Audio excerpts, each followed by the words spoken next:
You've seen some of the politicians already in the last hour speaking on the site of the situation, the site of the fire that claimed 73 lives this week. And of course, there seems to be plenty of people who want to spread the blame around. Some politicians blaming NGOs, others saying that this has been a very difficult situation which has been building up for a very long time. Let's speak now to someone who actually works with people who live in the Joburg CBD and live often in these hijacked buildings. Mahlangu is the Secretary General of the Inner City Federation. He's just left the Joburg CBD to come and speak to you now. Siyabonga, good afternoon to you. Thanks very much for coming in. Thank you for having me. To live in one of these buildings that's been hijacked, we saw the inside of one of these buildings just a short while ago. How difficult is that? How tough is that for people? The life is very difficult because they are being neglected by the people who are supposed to assist them in terms of having adequate access to housing. So the way that they does things today, to the city of Johannesburg, I think what happened like on Wednesday, it's a wake-up call, even though it's too late, because it's not the first incident to happen. It's such thing, they've been happening for a very long time. Since 2017, when the first fire that we noticed, it was Cape Yoko. It must be very scary, very dangerous to live in these buildings. Yes, but people have got no choice because they've got nowhere else to go. That's the only place that protects them from the danger of the street. You know, so many activities that took place around the CBD, even during the day, even during the night. So the people who are supposed to make sure that people's rights are protected and fulfilled, they neglected them. Since it's been a while, as I'm mentioning, from 2017, we've been making a call to City of Johannesburg and say, guys, here's the situation. Let us work together and try to find a solution in these situations. When people live in a building like this, they're paying rent, right? They're paying someone money. Who's taking that money? It goes in two different ways, because we've got occupied properties and hijacked properties, of which in the one that are occupied, the resident, they will contribute if ever they paid for basic services towards the city. They will collect that money and then they will take it directly to municipal account. In this hijacked one, there will be someone who's coming in and claim to be the lawful owner of the property who will collect rentals from others. And that person will be quite a tough person, a violent person. You don't want to get into an argument with that person. Yes, that's correct. So then there must be quite a lot of violence in these buildings as well. And not all of them, because as the Inner City Federation, what we does, in those buildings, what we do, we make sure that the communities elect the committees that will represent them in whatever that is happening within the building. We'll take those committee members and give them some workshops how to live with the people, and then we'll go back and say, guys, these are the people that you have chosen. They will work together with you. Whatever problem that you have, you start reporting that problem to them. If they fail to resolve that problem, they will come to us. If we fail to, we'll also approach others. Even the spheres of government, we do approach them. How do those committees work? What do they do? How do you advise people to, just survive living like this? They have to make sure that the property is being cleaned. There's a healthy hazard within it. They must make sure that no drug dealers coming inside the property, no criminal element being conducted within these buildings. We make sure that they must treat that place as their only home that they have.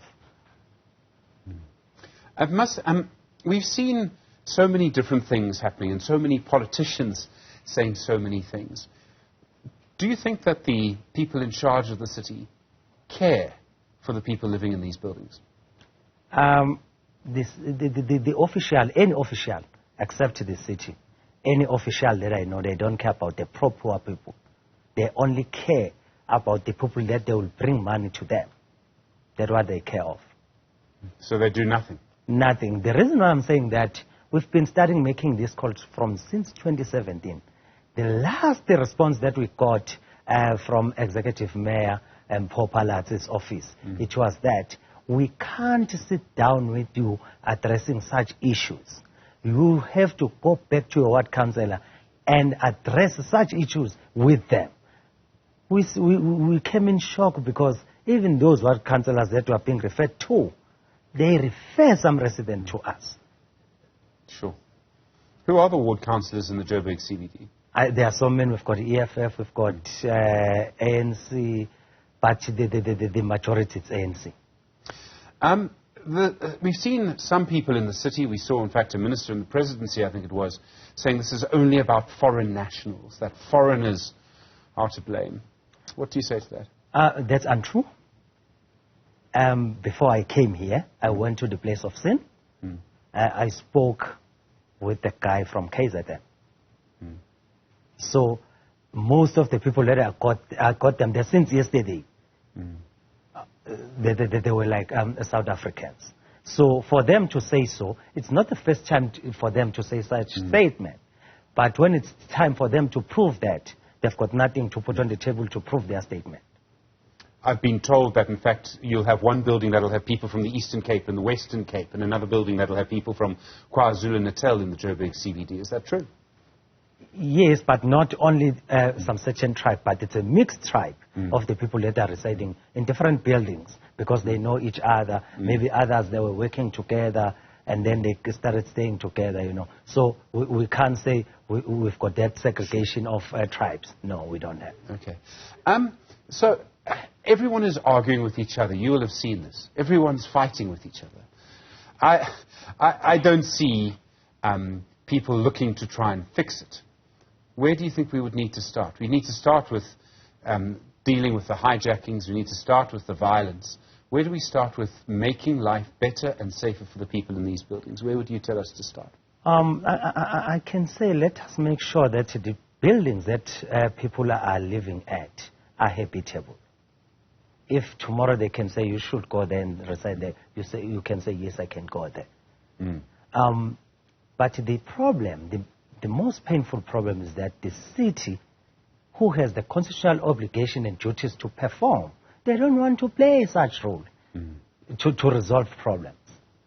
That's the problem. Because they believe that if you live in a property without the owner's consent, you are not supposed to be assisted. While they put in place so many policies that allows that to happen. Even though I'm in a place without owner's consent, I must be assisted because it's not about the matter of ownership. It's about the matter of their duties that they have to perform. So the first place would be, clean up the buildings, make sure that they're safe, make sure that they're safe for children as well. What would we do after that? Because we know that anywhere there is a city in South Africa, you're going to have people coming from rural areas, from the Eastern Cape, from Limpopo, from Northwest, coming into Johannesburg, into eThekwini, Cape Town, Mangaung, wherever, Gqeberha. We're going to have this happening. So what kind of housing do people actually need in these cities? What should the municipalities, the metros, be doing about it? They should provide adequate housing, where you can say, this is a home, I'm feeling safe when I'm here. That's their duty. We can't run away from that or shy away from that. They have to do that. They started establishing some sort of good TAs, but those TAs, they are few. But those TAs end up lapsed because they dump people to those TAs and then they don't maintain the properties. They will just leave them for so many years without even coming and check who's still in there, who's not in. And then when such incidents happens, they will start blaming some NGOs, CBOs, and saying that they are stopping them to do their job, of which it's not true. Siyabonga, the scary thing for me is that it seems we're going to have something like this happen again. I don't see any politician who's come up with a solution in the last 24 hours. Could other buildings be as dangerous as this building was? Yes. For them, they've got no solution, and they've shown no sympathy to the people who are residing in such buildings. The reason why I'm saying that, last week, on 2023, 22 August, we went to court. We take the city of Johannesburg to court, where they unlawfully disconnected electricity in one of their owned buildings. And then they argued that in court, saying that using of paraffin gas stove candles, it's not dangerous or harmful to people's life. They said that on record. Sure. And we know how many paraffin fires that we've seen in informal settlements. They didn't look at that. The only thing that they said is that they said it's not harmful. People, they can continue using that. Siyabonga Mahlangu, thank you. I know it's a very difficult time for you and the people that you represent, and a very frustrating time too, I'm sure. Siyabonga Mahlangu is the Secretary General of the Inner City Federation. In a moment...